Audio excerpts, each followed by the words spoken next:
Hello, everyone, and welcome to the Categorically Romance podcast. My name is Bree, and I am joined today by author Patience Griffin, who I am so excited to have joining me. Patience, first off, thank you so much for joining me today. Can you tell us a little bit about yourself? I was originally an engineer of electrical and nuclear engineering, and but I always kind of felt the calling to write a book, and I never thought it was going to be fiction. I thought it would be nonfiction. So I get up every day and I'm like, oh, I write fiction. So and and anyway, I live in Texas. I have two Bichons, and I have three grown children. And is there anything else you'd like to know? That is so cool. So, first off, I live in Texas too. I'm in San Antonio. Oh, okay. Yeah, I'm north of Dallas. So, Okay. yeah. And I mean, obviously, with the work that you do, I mean, I think it's amazing that you have this amazing background and are writing romance. I think romance authors have some of the coolest day jobs. I mean, do you ever still think like maybe I should write the nonfiction or no? No.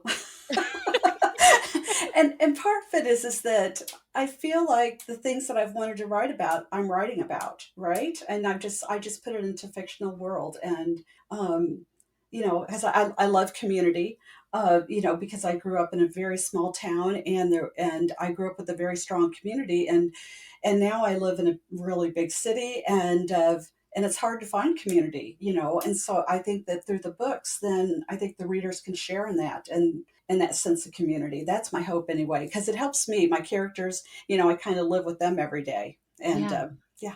for sure.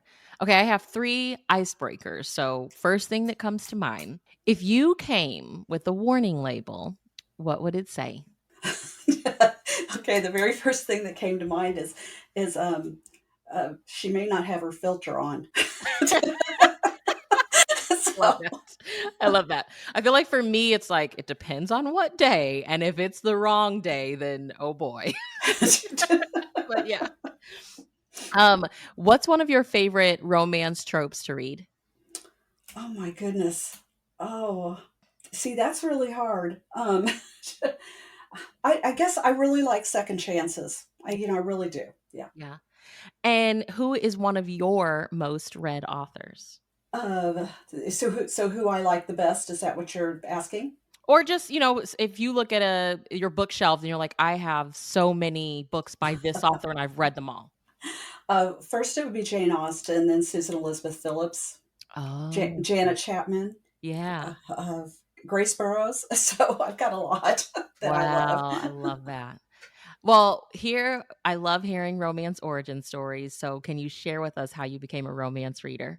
Uh, okay, so I used to commute 3.5 hours a day, an hour and 45 minutes each way. I lived in Iowa, and I listened to a lot of books, and I found out that I needed to listen to books with accents. So I would listen to books that would be Russian or Irish or, of course, Scottish, and because that would help me stay awake. I found out that just American accents would put me to sleep, and that's kind of how I got hooked, because I didn't read romance as when I was younger. I mean, I did not read romance, I didn't either. and Yeah, yeah, same. yeah.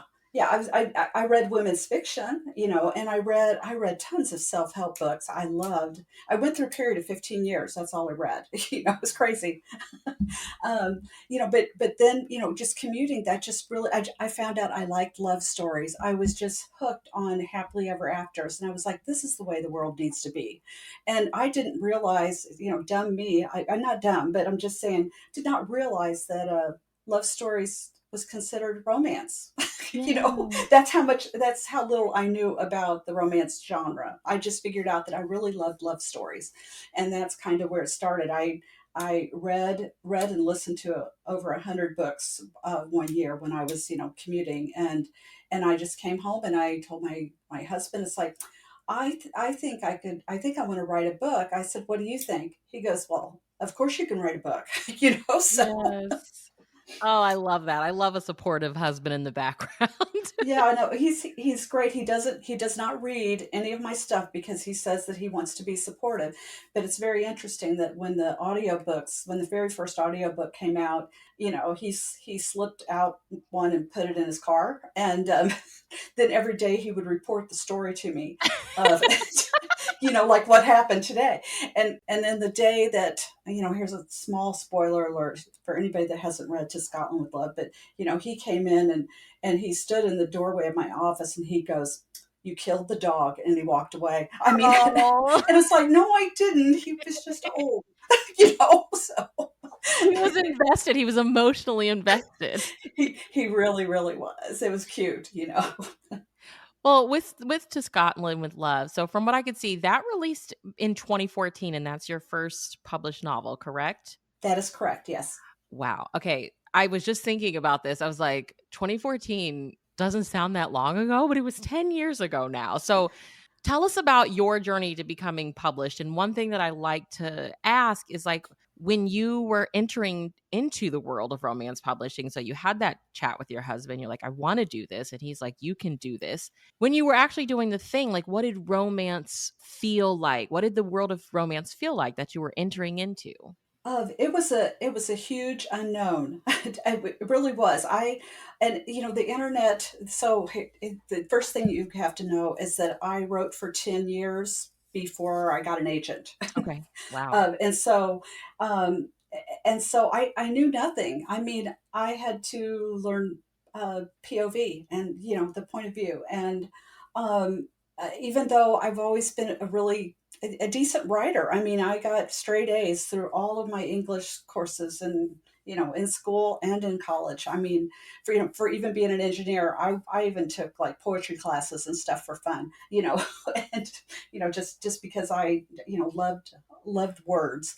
And I'm kind of weird that I'm really good at math and words. I like both. Yeah. You're an anomaly, Patience. Yeah. Well, I've taken those tests, those brain tests, and it says I'm both left and right brain. Oh, So wow. it's like, well, yay, that's awesome. You get the best of both. You get the best. I I do.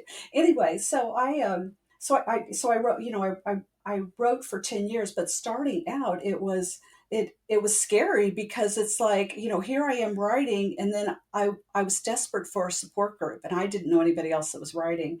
And so I got on the internet and was doing a search, and that I found Romance Writers of America. And so I'd have to drive an hour and a half to the meetings. This was back in Iowa. And it was wonderful. I mean, there were some like-minded people. And then when we moved, we were transferred down here to the Dallas area. There's a very strong writing. Oh, it's huge. I mean, I had lots and lots of writers here in the Dallas area. And so I learned so much, and I sort of devoured everything I could about writing. And I just kept writing. That was the thing. I wrote. The fourth book I wrote is the one that got published. So Wow. so I still have those three stories that I want to go back because I love them. I think they're fun. I'm going to go back and try to rewrite those at some point when I have time. Yeah.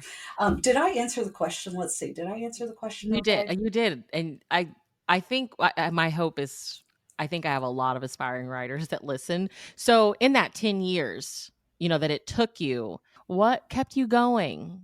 Like, what do you say to the, person in year 7 right now? Like, what do you say to them?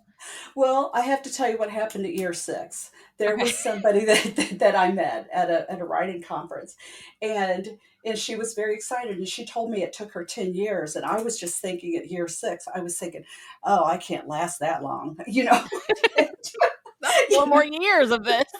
So 4 more years of this. And so there unfortunately there is a lot of self-doubt that goes along with this because you just don't know. You just don't know, and you just have to be tenacious. I mean, at least I looked at it as a full-time job. When we were transferred down here to Texas, the engineering job that I wanted to get, that I was doing in Iowa, there wasn't anything available. There is now, which is so funny, but there wasn't Yeah. wasn't then. And so, you know, it was good that I was home for my two boys that were still at home at that time. That was good for that transition. Um, anyway, and so I was just very serious about it, and got up and worked on it every single day. And you know, and I've talked to other people who, you know, that wasn't their journey. And so I think everybody's journey is like a snowflake, right? Everybody's gonna have a different story, and their process is going to be different. And um, anyway, yeah, I would just encourage, and I try to be as encouraging as I can to people that talk to me about writing. And I just say, just do it. You know, just sit in the chair and start, and just push through those times where of self doubt. Well, you made it through the 10 years and you published the first book. The first book came out in 2014. What would you say is the hallmark of a Patience Griffin romance? Um, I would say it's a you know, small town, community driven books that has a flavor of women's fiction, because I'm really interested in the community of women. You know, that I mean, how we uplift each other and we take care of each other, and I think that that's important. But I also love a really good love story. So, did that answer your question? Yeah, that's perfect. Well, so congratulations on the release of book 3 in your Sweet Home Alaska series, Happily Ever Alaska. Talk to me about the series as a whole. Like, how did it come to you? Well, this one came to me differently. I got a call from my editor, and she said, you know, she goes, I was thinking about you. You know, would you be interested in writing about Alaska? And and I was like, sure. You know, I was like, you know, you know, and I had to do a proposal and everything, you know, that it was approved. But it was you know, I just asked her, I said, you know, is it okay if I'm still doing small town, because that's what I love to write about, it's what I know. And she goes, yeah. And I said, and I really will want to put some quilters in there, because you know that's part of my community. And she's like, oh yeah, sure. You know, and so, you know, we just talked about it for a few minutes. And so that's, you know, it was interesting to build a new world. I mean, because then you know, I was starting fresh. And so it was interesting because I had to do a lot of things to build that world. I wanted to make a quilt. I knew I didn't have time, you know, but that's sort of what came to mind. But I ended up buying a bunch of little wooden figures, and putting tags on them with names. And I had like a 3 foot yard of felt, and I built my world physically Oh, out wow. on the Okay. table. And I moved my characters around, and you know, had them, okay, well, these characters are over here, and this one's here, so what's going on? I wanted to know what was going on in the whole world. And that's how I visualized it. And so that was, you know, because that for me, that I had to build the world that way, of where I had time before to build the world, the Scotland world, my Gandigal Scotland world, because I mean, I wasn't published yet, and I was able to, you know, take my time and build that world. And so it was, you know, it fast tracked me to do it that way, to have something tangible. The one thing that I loved about this book, one of the things that I loved about it, like, I don't know, I've never been to Alaska, but I have such a fascination with Alaska. And then hearing that you also live in Texas, I feel like in the world of romance, especially if you think small town, it's usually Texas, it's Alaska, Montana, and Mhm. maybe another state that I'm blanking on, but it's usually those.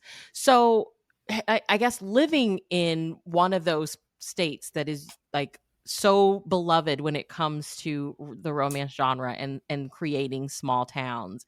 Did it feel similar or challenging to write your small town in Alaska, like in another one of those states? Well, so the first thing I did when I got the call that you know, they wanted the series. I'm very lucky that I have a friend who two of her brothers, right after graduating high school, went to Alaska and didn't come back. Oh, wow. You know, they built their life there, Yeah. and one of them married a quilter. And so I called my friend and I was like, "You want to go to Alaska?" And she said, "Sure." She's been many, many, many times.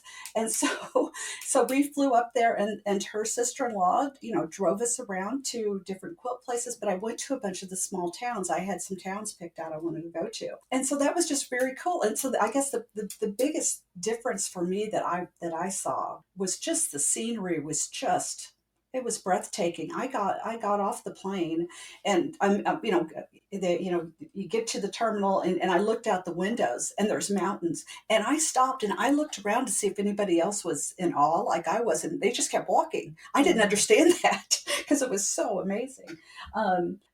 But yeah, so I mean, it was good that I went, and I think we were there 8 days, and I was able to do that. I The thing is that I do believe that you can, with enough imagination and looking on the internet, I think that you can write a small town anywhere if you know, if you have the feel for it.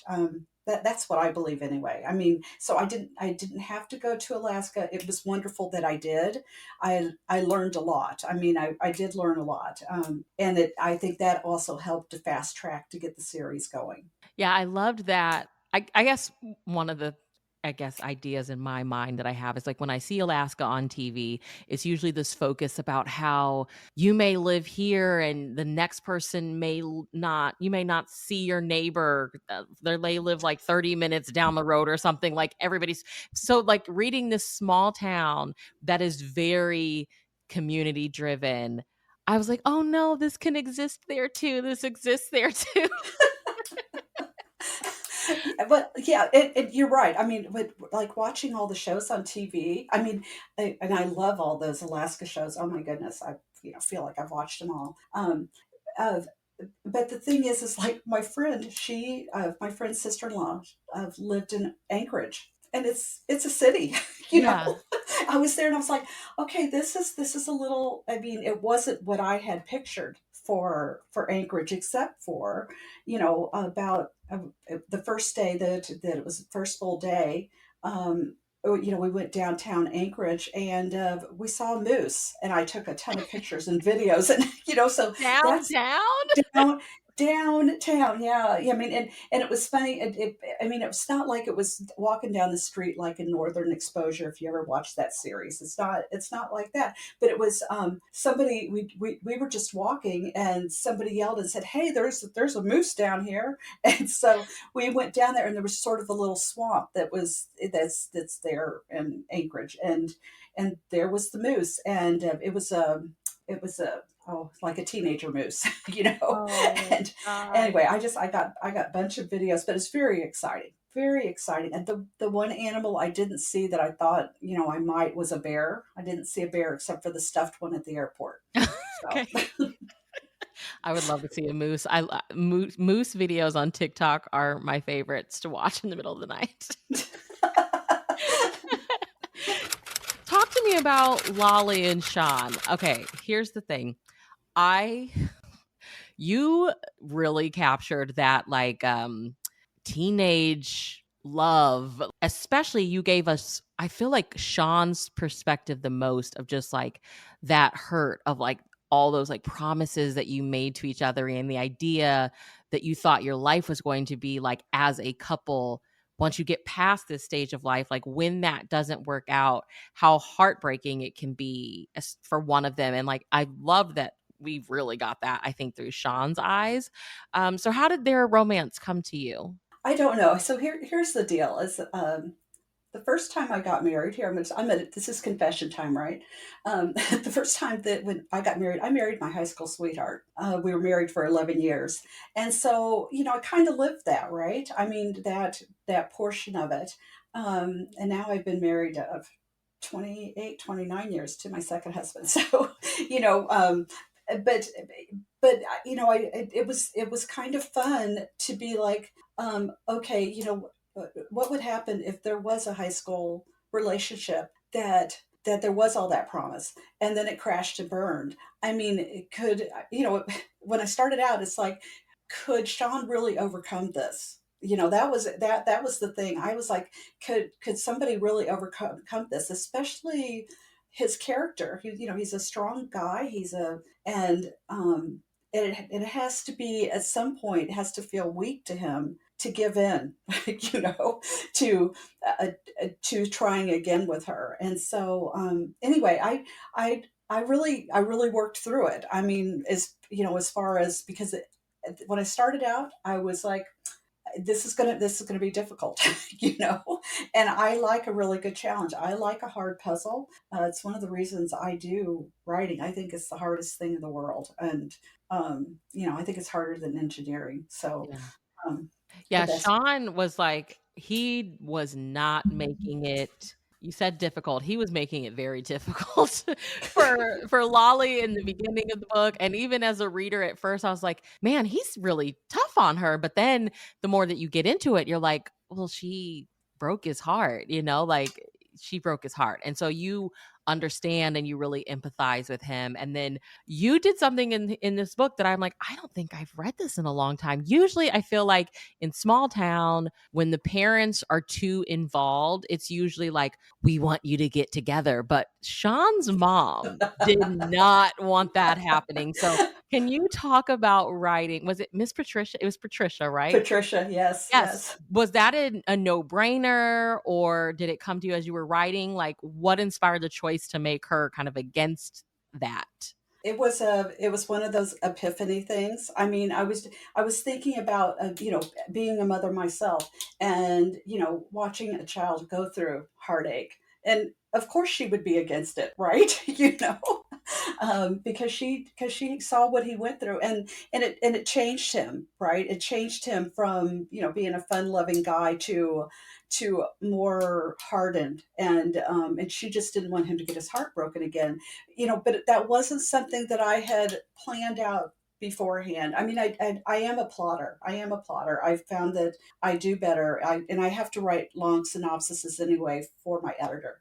And I that was one that came to me while I was writing. It just seemed like the logical thing that would happen, and yeah, I don't know. I felt like it was logic, but Yeah. you're right. Yeah, a lot of the small town ones, usually the parents are trying to get them together. I never thought about that contrast there. I was just going with logic. It really made the stakes even crazier for me. I was like, "Lolly, how are you gonna navigate this?" And the amazing thing about Lolly is she just remains so calm and kinda just goes with the flow. There was, I think, my favorite scene of hers is she, like, tries to pray because she's like, "You have to talk to God about your heartbreak," and then she just realizes, "I don't think I'm actually doing this right." Like, she's basically like, "I'll check back in with you later on." Did you have a favorite, like, writing moment or favorite scene? My goodness. Well, okay, I love journeys, and I liked when they went out on the journey together, and he took her to the different bakeries, and because I felt like that was helping to mend fences, and I was, the book is about mending fences, right? And so I guess a specific one, I don't know. I love the book, and when I get done writing, I have to feel like everything has all the loose ends are tied up. That's important to me, and even if somebody, if there's a tertiary character that their life isn't perfect, I still feel like that happens in real life too. Not everybody's life is going to be perfect at any certain moment.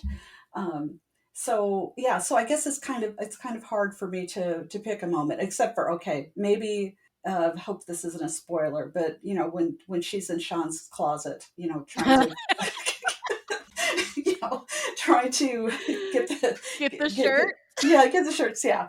And so that for me, things like that, that's fun for me because there's a lot of surprises while I'm writing. It's like, Yeah. oh yeah, yeah, of course he's going to catch her in the closet. So yeah. Well, I loved that you did include, the quilt aspect to the story, and I saw online that you taught yourself to quilt? Did you teach yourself to quilt? Well, I've always been a seamstress, and and I always wanted to be given a quilt. My stepsister, she got a quilt when we were girls. I don't She's probably 8 or 10, and her grandmother came to the house and brought it to her, and I thought it was the most beautiful thing I ever saw, and I was like, oh my gosh. And so I sort of waited my whole life to get a quilt, even though I could sew. I got Mm. waited, and I was in, I don't know, mid to late 30s, and no one had given me a quilt, and I was like, well, I guess I got to make one myself. And that's where it started. I bought one of those magazines, and don't believe it when the magazine says make this quilt in a weekend. Uh, my first quilt took 2 years, but Oh my gosh. I made a king size quilt. I mean, Okay. people always say start with a placemat, and I'm not that type of person. I'm a king size quilt person. Let's just go ahead and make something big. Go big or And go home. yeah, yeah. And I didn't know anything about rotary cutters and mats. I thought, well, my grandmother, my one of my grandmothers was a professional seamstress, but she made christening dresses and she made children's clothes and things like that. And so she didn't make quilts either. But she always used scissors, and I thought, well, I can just cut this fabric. I went and bought all the fabric that the magazine said, and went to go cut it, and I did a horrible job cutting. And so then I had to learn how to use a rotary cutter, and so you can get everything straight and all that. So it's been a real lesson, because my whole life I've wanted to do things fast. I want to do math problems fast. I want to do everything fast. Like I don't like knitting because it was too slow and I wasn't good in it.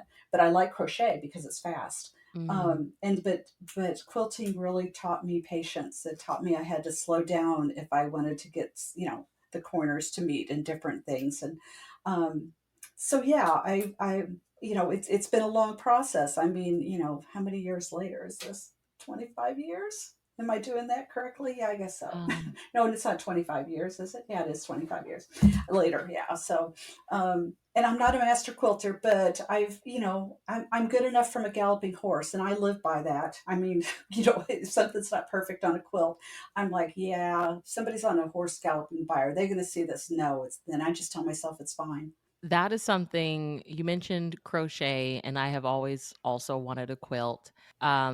And I've wanted to learn for a long time, and I'm like, I don't know, can you learn? Like, I just turned 37. I'm like, you can do it. But then I'm like, can you do it? Like, I don't know. I had an aunt that crocheted when she was alive, and we're all like, my cousins and I are all kicking ourselves, like, why didn't we have her teach us? Um, and I think a lot of women, I'm like, a lot of women friends now are like, they want some kind of hobby. And I Hmm. think that has been something that's been missing from our lives, like something to just like sit and do at home, you know? What does either the crochet or the quilting, like, what does that do for you? Okay, so there's something about creating, like even making a meal, right? I mean, that's creating. I mean, it's on a small scale, but what I love about, doing those crafty sort of things, books take a long time for that payoff to get it done, right? Yeah. Where you can, like, if you crocheted 3 rows, I mean, you can see progress. And there is that aspect. I mean, yes, quilting can take a long time. I mean, to get one done, especially if you're making a king size, and if it's detailed too. I mean, um, but it's still quicker than a book, or even, I don't know. To me, there's a payoff. I have a friend; she's a graphic artist, and she's also a published author, and she uses graphic artists just to sort of calm her system down. It's like, because it's like you get to see a payoff as you're working on it. I mean, and so I think I think it's a very important thing to have. But I also feel that way when I cook. I mean, if I go in and make some poppy seed bread or something, it's like there's that payoff. I get to eat that when it's over and it tastes good. So, Yeah. um, Well, are you working on anything else that you can tell us about? Like, is there going to be another book in this series or what? I've had that question a lot since the book came out. I do have a story, and I haven't talked to my editor about it yet. But I do have a story. As I was writing, I was making notes for a next book, Okay. and it would be Lolly's sister, Jilly. Ooh, okay. Yeah, yeah. So, because I thought she's kind of a fun character, she would be a fun one to write about, and I came up with a plot, and I was pretty happy with it. But I have to put that to the side right now because while I've been working on Alaska, the people that want the next Scotland book have been uh, writing me very frequently, asking for the next Scotland book, the Kilts and Quilts series, and so yes, I am writing one of those books right now. But I found that I can kind of work on several things at once. I mean, I can focus a lot on one, and I can then be taking notes and things for others. So, but yes, I'm working on Scotland, and then I am on the side, Jilly, working on Jilly a little bit. Okay. Because I'm like, we're not done with Sweet Home Alaska yet. So it's like, that can't be it. Well, where can everybody keep up with you online? Do you have a newsletter? Like, plug all of your stuff. Okay, so yes, I do have a newsletter, and I would love for people to sign up at my website, which is patientgriffin.com. And you just scroll to the bottom, and there's a form to sign up. And just to let everybody know that I'm the only one that ever sees the emails, that on the email addresses, all that. So, and there's no spam. You will not hear from me sometimes for long periods of time if I'm really writing and all that. I'll just write when I don't send out a weekly. I do the when I've got something big going on. I've had a couple of lines of fabrics. And so of course I would want to keep people up with stuff like that. And I've given away 10 quilts so far. So I run a contest. So yeah, that's how you do that. On Facebook, I'm at Patience Griffin Author, and Facebook, for whatever reason, I guess that's been sort of my medium. I mean, yes, I'm on Instagram too, and I'm trying to do better about Instagram. I don't do Twitter or X. Isn't that what they call it now? X. I Yeah. don't. I do very little there, Most of and us I. still say Twitter. It's fine. Okay, I okay, refuse okay. to say I'm on X. Yeah, I know. It's like, I don't understand that name, but that'll be for another podcast. Yeah. Okay, we could talk about that. And let's see where else. Oh, Pinterest. I love Pinterest. My issue with Pinterest is once I get on there, I don't want to get off Yeah. ever. Isn't And Pinterest like Target online? oh my gosh, it's the rabbit hole that you go down and you never come back Yeah. up. So yeah, and so I have a TikTok account. I just haven't done anything. I'm kind of nervous about that because I would rather be writing books, and I have so many books I want to write, um, that I just don't want to delve into another social media thing, even though it would probably be really, really good for me. I just don't. You can only do I so much. You can I only can do so only much. do so much, and I do a lot of I sign books at some of the largest quilt shows. I believe Houston, the one in it's usually October, November, late. Uh, I do that one every year, and I've been speaking at quilt guilds. That's been fun. It's wonderful to get to meet people face to face that have read my stuff, or even like talking like this. This is great. So Yeah. um, anyway, so those are the main places that I am, and also anybody can email me anytime at patience@patiencegriffin.com. Well, thank you so much for joining me today. You have to come back. You'll have more books. I'll be reading them. We have to talk again, please. Oh, absolutely! I've really enjoyed this, Bree. Thank you.